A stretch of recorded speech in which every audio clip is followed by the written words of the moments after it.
नमस्कार दोस्तों, स्वागत है आप सभी लोगों का एक बार फिर से। जैसे कि हमारे सप्ताह में जो हिंदू धर्म में सभी जो दिन हैं ये अलग अलग प्रकार के देवी देवताओं को समर्पित होता है। शुक्रवार के दिन माँ लक्ष्मी को समर्पित हैं और माँ लक्ष्मी धन के देवी कही जाती हैं। माँ लक्ष्मी धन, सुख, संपत्ति, ऐशो आराम तथा धन संपदा की देवी कही जाती हैं। तो वीडियो को ध्यान से देखना। आज की इस वीडियो में मैं आप लोगों को शुक्रवार के दिन किए जाने वाले उपाय बताऊंगा। इससे पहले कुछ जानकारी बता दूं। हमारे धर्मशास्त्र कहते हैं कि माता लक्ष्मी प्रत्येक मनुष्य के द्वार में 7 बार आती हैं, लेकिन कई ग्रंथों में ऐसे लिखे हैं कि प्रत्येक शुक्रवार को माता लक्ष्मी हर मनुष्य के द्वार में आती हैं। अगर आपने अगर अपने घर के मुख्य द्वार पर अगर मिट्टी के बना सुराही में पानी भर करके रखा है या फिर घर के मुख्य द्वार पे दीपक जला करके रखें तो ऐसे घर में माँ लक्ष्मी प्रवेश कर जाती हैं। ऐसे घर में धन की वृद्धि होती है। धर्मशास्त्र ये भी कहते हैं माता लक्ष्मी शाम 5 से 7 बजे के बीच में लेकर के जो 10-11 बजे के बीच है, इन्हीं के आसपास में माता लक्ष्मी हमारे घर में प्रवेश करती है। तो हमें इस बात का विशेष ध्यान रखना चाहिए कि हमें अपने घर के मुख्य द्वार पर कभी भी जूते चप्पल नहीं रखना चाहिए, झाड़ू नहीं रखना चाहिए। अगर कोई व्यक्ति अपने घर के मुख्य द्वार पर सायंकाल के बाद माता लक्ष्मी हमारे घर में आती हैं शुक्रवार के दिन, तो अगर सायंकाल के समय में आप अपने घर के मुख्य द्वार पर अगर झाड़ू रख देते हैं या फिर चप्पल रख देते तो माता लक्ष्मी तुरंत वापस लौट जाती हैं। और जिस घर में माँ लक्ष्मी प्रवेश न करें ऐसे घर दरिद्र हो जाती हैं। ऐसे घर में उनकी बड़ी बहन दरिद्रता प्रवेश करती हैं। आपने जरूर देखा होगा, सब मनुष्य अपने घर के मुख्य द्वार पे नींबू और जो लाल मिर्चा होते हैं ये टांग करके क्यों रखते हैं? इनके टांगने के एक कारण है। जिस घर में नींबू और जो लाल मिर्चा टंगा होता है उस घर में माता लक्ष्मी की बहन दरिद्रता प्रवेश नहीं करती, क्योंकि दरिद्रता देवी के मुख्य आहार नींबू और मिर्ची हैं। इसलिए यह भी कहा जाता है कि अपने घर के फ्रिज में कभी भी एक साथ नींबू और मिर्ची नहीं रखना चाहिए। जिस घर के फ्रिज में अगर एक साथ नींबू और मिर्ची रखा जाता है वह घर कंगाल बन जाते हैं, उस घर में धन का भाव होने लगते हैं, उस घर में दरिद्रता आ जाती है। और जिस घर में दरिद्रता प्रवेश कर जाए, दरिद्रता आ जाए, उस घर में हमेशा दुख और तकलीफ आती है, क्योंकि दरिद्रता देवी के साथ में दुख और तकलीफ ये दोनों उनके सेवक के रूप में चलती हैं। तो अगर आप चाहते हैं कि आपके घर में माँ लक्ष्मी प्रवेश कर जाएं, आप भी धन्य वैभव से परिपूर्ण बने रहे, तो इस वीडियो को पूरा जरूर देखना। आप ही लोगों के फायदे के लिए यह वीडियो मैं आप लोगों के लिए बना रहा हूं। वीडियो थोड़े लंबी हो सकती है लेकिन जानकारी अच्छी होगी। देखिए, जो जानकारी होते हैं हमेशा यूजफुल होता है, अभी नहीं तो बाद में चल करके काम जरूर आता है। वीडियो में आगे बढ़ने से पहले, जानकारी बताने से पहले अभी तक वीडियो को लाइक नहीं की तो वीडियो को लाइक कर चैनल को सब्सक्राइब जरूर कर लेना। जब आप हमारे चैनल को सब्सक्राइब करते हैं तो हमारे चैनल में इस प्रकार के प्राचीन ज्ञान की धर्म संबंधित जो शास्त्र है इनकी जानकारी आप सभी दर्शकों को सीखने को मिलते हैं। धर्मशास्त्र कहते हैं कि शुक्रवार की रात को अष्टलक्ष्मी के पूजन जरूर करना चाहिए। उनके समक्ष अगरबत्ती जलाना चाहिए, गुलाब के फूल अर्पित करना चाहिए। अगर आप अपने जीवन काल में केवल 7 शुक्रवार तक, ध्यान से सुनिए, अगर केवल 7 शुक्रवार तक गुलाब के पुष्प माता लक्ष्मी को इत्र लगा करके अर्पित कर देते हैं तो अष्टलक्ष्मी आपसे प्रसन्न हो जाते हैं। अष्टलक्ष्मी को जो लाल कलर के पुष्प हैं, खास करके जो गुलाब के पुष्प हैं, अत्यंत प्रिय हैं। और किसी भी चाहे नॉर्मल व्यक्ति को देख लो, उनके प्रिय वस्तु अगर आप उनको देते हैं तो काफी प्रसन्न हो जाते हैं। ये तो देवी माँ है, तो आपसे प्रसन्न होंगे तो आपके जीवन में चेहरे धन संबंधी समस्या है, किसी भी प्रकार के परेशानी वह दूर हो जाते हैं। लेकिन इससे पहले एम ह्रीम श्रीम अष्टलक्ष्मी ह्रीम सिद्धे मम गृह आगच्छ आगच्छ नमः स्वाहा, इस मंत्र को जरूर पढ़ना है। ये मंत्र भी नहीं जानते तो हे माता लक्ष्मी आप मेरे घर में प्रवेश कर जाएं, या फिर मैं धन संपत्ति प्राप्त करने के लिए आपको ये गुलाब के फूल चढ़ाती हूँ, ये चढ़ाता हूँ करके चढ़ा सकते हैं। फिर लक्ष्मी स्वागत करने के लिए हमारे धर्मशास्त्रों में टोने टोट के जो प्राचीन किताब है उसमें भी लिखे हुए जो 7 कलर की अलग अलग जो 7 कलर की कहा जाए गुलाबी के पुष्प आते, उसमें इत्र छिड़क करके घर के मुख्य द्वार पे अलग अलग 1-2 फीट की अंतराल में अगर 7 जगह गुलाब के पुष्प सायंकाल के बाद रखते हैं तो उस घर में माँ लक्ष्मी स्वयं उस घर में प्रवेश कर जाती हैं। इनके खुशबू से स्वयं माता लक्ष्मी खींचे चले आते हैं। शुक्रवार के दिन कुछ कार्य जिसे करने से बचना चाहिए, जैसे कि इस दिन खट्टा नहीं खाना चाहिए। अगर खट्टा खाते हैं तो आपके जीवन में परेशानी आती है किसी भी प्रकार के, क्योंकि जो शुक्रवार के दिन है माता संतोषी का होता है, इसलिए इस दिन खट्टे खाने से परहेज करना चाहिए। जो लोग माता संतोषी को मानते हैं ऐसे व्यक्ति, नहीं मानते तो खा सकते हैं, लेकिन इस दिन धर्मशास्त्र कहते हैं मीठा खाने का, अगर इस दिन मीठा खाते हैं तो आपको अच्छे लाभ मिलते, अच्छे परिणाम मिलते। मीठा खाना चाहिए। किसी भी प्रकार से शरीर में अगर गंदगी है तो ये गंदगी बिल्कुल ही मत रखना शुक्रवार के दिन, इससे आकस्मिक दुर्घटना होने का खतरा रहता है। पिशाच या निशाचरों के कर्म जो करते हैं आप उससे दूर रहें, जैसे मांस मदिरा खाते हैं, पिशाच और निशाचरों के ही कर्म कहे गए हैं। चलिए मैं आप लोगों को बताना चाहूंगा शुक्रवार के दिन क्या करना चाहिए। इस दिन आप पानी में उचित मात्रा में दही और फिटकिली अगर डाल करके स्नान करते हैं तो किसी कारणवश अगर आपके शरीर में रोग रह गए हैं, दोष रह गए, वह दूर होते हैं। रात को सोने से पहले अपने दांत में फिटकिरी का पानी से कुल्ला करके अगर आप सोते हैं तो इसे भी अच्छा जो है धनदायक प्रयोग कहे गए हैं। लक्ष्मी का आप उपासना करना चाहते हैं तो इस दिन जो है माता लक्ष्मी के लिए खीर बना करके खीर माता लक्ष्मी को चढ़ा सकते हैं, स्वयं खा सकते हैं। मोती की माला भी अति उत्तम कहे गए हैं। शुक्रवार के दिन मोती की माला पहनने से हमारे जीवन में आकस्मिक परिवर्तन होता है। कहने का मतलब है अचानक ऐसे जीवन में परिवर्तन आ जाते हैं जिसकी आप कल्पना नहीं कर सकते, यानी कि जीवन में आपको आगे बढ़ने में, आपकी प्रगति करने में, प्रोग्रेस करने में काफी मदद करते हैं। मैं कई बार बोल चुका हूं कि जो मोती की माला अगर इसे कोई व्यक्ति शुक्रवार के दिन धारण करते हैं तो मन हमेशा शांत रहते हैं। जिनके बीपी बढ़ जाते हैं ऐसे व्यक्ति को मोती की माला जरूर धारण करना चाहिए। बीपी बिल्कुल ही कंट्रोल रहते हैं, गुस्से नहीं आने देते शरीर में। देखिए जो माता लक्ष्मी के स्वभाव है, जो शुक्र की स्वभाव है, देखिए शुक्रदेव जो माता लक्ष्मी दोनों को धनदायक कहे गए हैं। तो शुक्रवार के दिन जो शुक्रवार की प्रकृति है मृदु है, एकदम मीठा है, तो इस दिन लाल चंदन हमें लगाना चाहिए। नृत्य, कला, गायन, संगीत ये सब क्षेत्र से जुड़े जो भी कार्य करना चाहते हैं इसी दिन आपको शुरुआत करना चाहिए। शुक्रवार को क्या करने से धन आता है, तो ज्योतिष शास्त्र के अनुसार शुक्रवार के दिन माता लक्ष्मी को प्रसन्न करने के लिए सबसे पहले माँ लक्ष्मी की पूजा अर्चना करना चाहिए। इसके बाद लक्ष्मी सूक्ता का पाठ या श्री सूक्त का पाठ या कनक धारा स्तोत्र का पाठ कर सकते हैं। इससे धन की बारिश होती है। कहने का मतलब है कि अगर आपके जीवन से माता लक्ष्मी नाराज हो चुकी हैं, आपके घर में धन आने के सभी मार्ग बंद हो चुके हैं, तो इसे अति उत्तम एवं ब्राह्मण उपाय बोले। आप में से अधिकतर ऐसे मूर्ख भी लोग हैं जो कि वीडियो को देखते हैं कि ये सब पाठ करने से, पूजा पाठ करने से कुछ नहीं होता। अरे मूर्ख, अगर आप सही तरीके से देवी देवताओं की पूजा पाठ करते हैं, जिनके प्रति आपकी आस्था है, आप बिल्कुल श्री सूक्त का पाठ करें, कनक धारा स्तोत्र का पाठ करें, लक्ष्मी माता के लिए प्रसन्न करने के लिए उनके 1000 नाम का पाठ करें। नित्य आपको करना है। प्रत्येक शुक्रवार को अगर आप श्री सूक्त का पाठ करते हैं तो हम 101% स्टाम्प पेपर में लिख के गारंटी दे सकते हैं आपकी गरीबी मिटाने से दुनिया की कोई शक्ति नहीं रोक पाएंगे। गरीबी का मतलब है कि आपके जीवन में जो चल रही पैसों की समस्या है, किसी भी प्रकार की समस्या समाप्त हो जाएंगे। मेहनत तो आपको करना पड़ेगा, लेकिन अगर आप पूजा पाठ करते हैं, स्तोत्र का पाठ करना शुरू कर देते हैं, एक निश्चित आपको मात्रा तैयार कर लेनी कि मैं इतना पाठ करूंगा श्री सूक्त का, जैसे कि 21 है, 11 है, 100, इस प्रकार पाठ का संकल्प लेना होता है, तभी फलकारी होता है।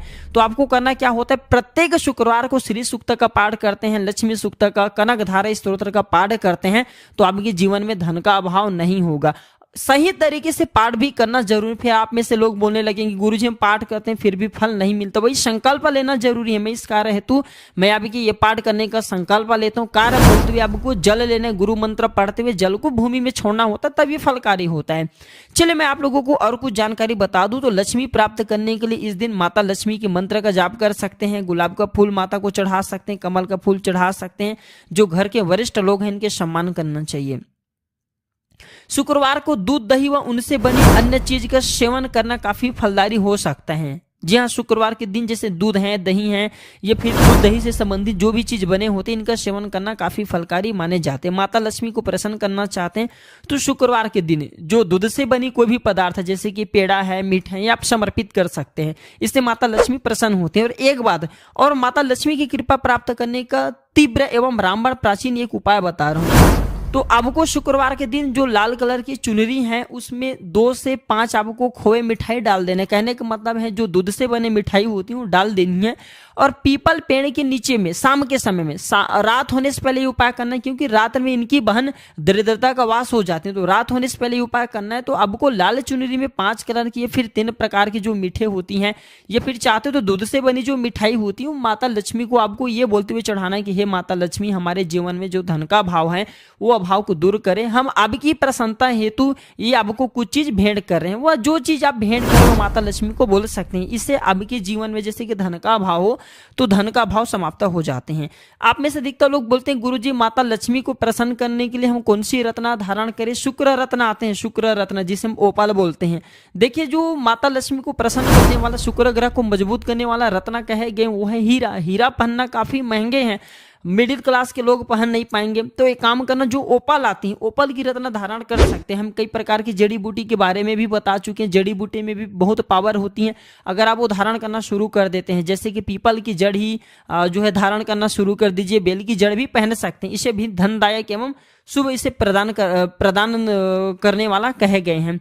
तो शुक्रवार के दिन आपको और क्या करना चाहिए, तो माता लक्ष्मी की जो श्री यंत्र है आप उन्हें दूध में स्नान करा दीजिए। दूध में स्नान कराने के बाद इनकी जो दूध का छींटे पूरे घर में मार सकते हैं, या फिर जो व्यक्ति इसे नित्य पीते हैं उनकी बुद्धि बहुत ही तीव्र हो जाते हैं। अगर जीवन में चली जो परेशानी आकस्मिक जैसे दुर्घटनाएं बहुत से लोगों को हो जाते हैं, ऐसे व्यक्ति बचना चाहते हैं तो श्री यंत्र को आपको दूध से नहला देना है। आप चाहते हैं तो गंगा जल से भी स्नान करा सकते हैं, दूध नहीं पाते तो सादे पानी से भी स्नान करा सकते हैं, और इस पानी का छींटा आप अपने वाहन में मार सकते हैं। बहुत से लोगों के दुर्घटना हो जाती है, कई लोगों के तो एक अंग भी काम करना बंद कर देते हैं। तो अगर आप दुर्घटना से हमेशा बचे रहना चाहते हैं, प्रत्येक शुक्रवार को इनके पानी का छींटा मार देना है। इससे यह बेनिफिट होगा, सदैव आप दुर्घटना से बचे रहेंगे। आपके घर में आपके जो वाहन उसमें लक्ष्मी का वास होगा, आपके घर में धन्य धन की भी वृद्धि। आप में से अधिकतर लोग ये भी पूछते हैं घर में लक्ष्मी क्यों नहीं आती। जिन घरों में लोग महिलाओं का अपमान करते हैं ऐसे घर में कभी भी लक्ष्मी नहीं आती। दूसरा, जिस घर में खंडित मूर्ति की पूजा होती है, अधिकतर लोग जो खंडित मूर्ति को लोभवश पूजा करना शुरू कर देते हैं, वो नकारात्मकता का प्रतीक माने गए हैं।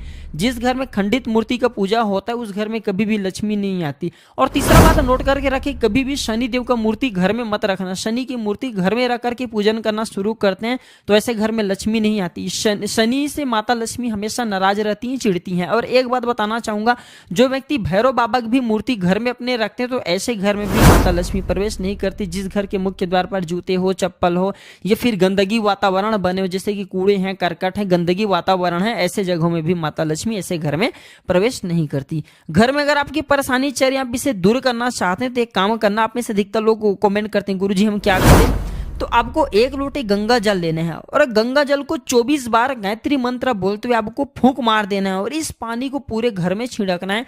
तो घर में चली जो परेशानी है, घर के वातावरण अशुद्ध हो गए, वह दूर हो जाते हैं। आप में से अधिकतर लोग फिर पूछते हैं गुरुजी लक्ष्मी माता को कैसे मनाएं। मैं पिछले वाले वीडियो में बता चुका हूँ, लक्ष्मी माता जो है बहुत ही सरल स्वभाव के हैं। या तो छोटी सी बात से गुस्से हो जाते हैं और थोड़ी सी पूजा पाठ से प्रसन्न हो जाते हैं। इसे मनाना भी बहुत ही आसान है और माता लक्ष्मी भी जल्दी रूठती है, इन्हें मनाना भी जरूरी है।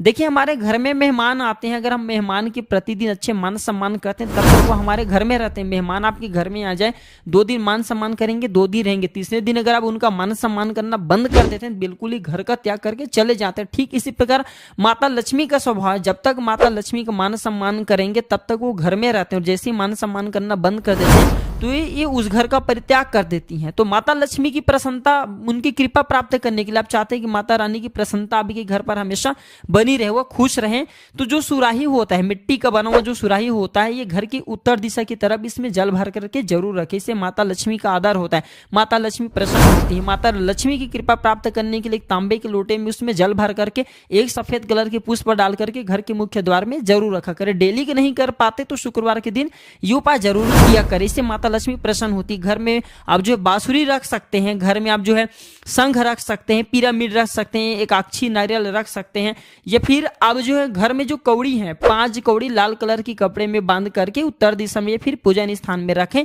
इससे माता लक्ष्मी आपके घर का कभी भी प्रत्याग नहीं करता, माता लक्ष्मी आपसे प्रसन्न रहती है। वीडियो में आगे बढ़ने से पहले और भी जानकारी बताने से पहले कमेंट बॉक्स में अभी तक जय माता लक्ष्मी नहीं लिखे तो लिख दीजिए और वीडियो को लाइक कर चैनल को सब्सक्राइब जरूर करना। और ये वीडियो में अभी हमें बताइए जानकारी आपको कैसे लग रही है। चलिए मैं आप लोगों को कुछ और जानकारी बता दूं। तो ये भी कहा जाता है जो व्यक्ति अगर माता लक्ष्मी के शावर मंत्र का जाप करते हैं, जैसे कि मैं आप लोगों को पिछले वाले वीडियो में शावर मंत्र के बारे में बता दिया हूँ, आप जो सर्च करके देख सकते हैं। तो लक्ष्मी शावर मंत्र आप जो है सर्च करके भी गूगल में देख सकते हैं, आपको मिल जाएंगे। शावर मंत्र बहुत ही फलकारी कहे गए हैं। तो लक्ष्मी शावर मंत्र जितना ज्यादा आप जाप करते हैं उतना ज्यादा माता लक्ष्मी आपसे प्रसन्न होती है, आपके जीवन में चली परेशानी है, जो जीवन में चली दुख है, तकलीफ, उसे दूर करते हैं। अगर आप कुछ भी उपाय नहीं करना चाहते हैं, बस एक ही उपाय से माता लक्ष्मी को प्रसन्न करना चाहते हैं, नित्य एक नियम बना लीजिए, प्रत्येक शुक्रवार को शाम के समय में घी का दीपक उत्तर दिशा की तरफ मुख करके आपको पीपल वृक्ष के नीचे में जलाना है। जी हाँ, बस इतना आप जो है करना शुरू कर दीजिए। अगर आपके भाग्य साथ नहीं दे रहे, किस्मत साथ नहीं दे रहे हैं, आप जीवन में हताश हो चुके हैं, कभी कभी ऐसे लोग होते हैं ना जो कि आत्महत्या करने को भी सोच लेते हैं, परेशान हो जाते हैं, जीवन में कोई मार्ग नहीं सोचते। देखिए मानव शरीर एक बार मिलते, इसलिए गोस्वामी तुलसीदास जी ने भी कई बार गोस्वामी तुलसीदास जी ने भी बोल चुके हैं। और कई बार जो धार्मिक मनुष्य रहते हैं, जैसे कि उच्च कोटि की जो संत महात्मा लोग रहते हैं, ये भी मानव शरीर के बारे में बता चुके हैं। तो आपको करना क्या है, आपको कभी भी इस प्रकार के गलत कदम नहीं उठाना है। धन संबंधी समस्या से जूझ रहे हैं, जीवन में कोई परेशानी बहुत बड़ा आ गए हैं, कुछ समझ में नहीं आ रहे हैं, तो पीपल वृक्ष में एक अदृश्य शक्ति होती है, उसी से मैं आप लोगों को सारे मनोकामना पूर्ण करने का उपाय बता रहा हूं। तो पीपल में रहने वाले अदृश्य शक्ति को शुक्रवार के दिन आपको 1 पाव बतासा 5 शुक्रवार को लगातार, ध्यान से यह उपाय नोट करके रखना, लगातार 5 शुक्रवार को 1 पाव बतासा आपको चढ़ाना है। बतासे वैसे बहुत ही सस्ते में मिल जाते हैं, कोई महंगी नहीं होती। तो 5 शुक्रवार तक शाम के समय में 1 पाव बतासा आपको पीपल में रहने वाले दिव्य शक्ति को चढ़ानी। सर्वप्रथम तो आपको 2 से 5 काड़ी अगरबत्ती जला देनी, वहां पे आपको प्रार्थना करना कि पीपल में रहने वाले अदृश्य शक्ति हमारे मदद करे, इस कार्य में हमारी सहायता करे। इस प्रकार से आपको प्रार्थना करते हुए आपको जो बतासे हमने बोले कि 1 पाव की संख्या में आपको रखना है, वो बतासे झिल्ली आपने अगर जैसे कि पॉलीथीन में रखे हैं तो पॉलीथीन खोल करके आपको पॉलीथीन की बजाय जो पीपल के पत्ते होते हैं उसके आपको दोनल तैयार करके उसी में आपको डाल देना है। फिर आपको उन्हें भोग के लिए आपको देना है। भोग के स्वरूप में आप जैसे कि बतासे देंगे, उनके बाद आपको 1 लोटे जो जल रखे हैं वो पानी से आपको उनके जो प्यास उसे बुझानी है। आपको बोलना है कि मैंने आपको जैसे कि बतासे दे दिए, अब मैं आपकी क्षुधा शांत करने के लिए ये पानी अर्पण करूं, और पानी आपको नीचे गिरा देना है। उनका ध्यान करते हुए, पीपल में रहने वाले दृश्य शक्ति का ध्यान करते हुए पानी आपको नीचे गिरा देना है। तो इस उपाय से अधिकतर देखा गया है पीपल में रहने वाले जो दैवीय शक्ति होती है, अदृश्य शक्ति होती है, वो आपकी मदद करती है, स्वप्न के माध्यम से मदद करती है, किसी न किसी माध्यम से आप जो भी समस्या से जूझ रहे हैं उस समस्या से आपको उबारेंगे, निकालेंगे। धन संबंधी समस्या उससे भी निकालेंगे। जीवन में परेशानी, कर्जे का भार है, कुछ समझ में नहीं आ रहे, तो सारे समस्या से आपको ये शुक्रवार के दिन उपाय करना होता है, आपको निकाल लेंगे। हम आप लोगों को प्राचीन ज्ञान की वो अब हर अच्छे जानकारी बताएंगे। हालांकि अब वीडियो थोड़ी लंबी आना शुरू हो जाएगा, क्योंकि मैं आप लोगों को सारे जानकारी अपने चैनल के माध्यम से बताना चाहता हूं। जो लोग आपको जानकारी सही तरीके से नहीं दे पाते, हमारे चैनल का ही मकसद है सबका भला हो, सबका कल्याण हो, इसलिए हम अपने चैनल का नाम प्राचीन ज्ञान रखें। प्राचीन ज्ञान की वो हर जानकारी आप सभी को बताना चाहते हैं जिससे आपका भला हो, आपका कल्याण हो। तो ये थे शुक्रवार संबंधित कुछ जानकारी। यह जानकारी कैसा लगा हमें कमेंट सेक्शन में जरूर बताना। और हाँ, अभी तक कमेंट बॉक्स में जय मां लक्ष्मी नहीं लिखे तो लिख देना, और इस वीडियो को आगे जरूर शेयर करना। हो सकता है आपके एक शेयर किसी के लिए अमृत जैसा हो जाए, किसी के जीवन को बर्बाद होने से बचा ले। वीडियो देखने के लिए धन्यवाद दोस्तों। नमस्कार, जय माता दी, जय मां लक्ष्मी।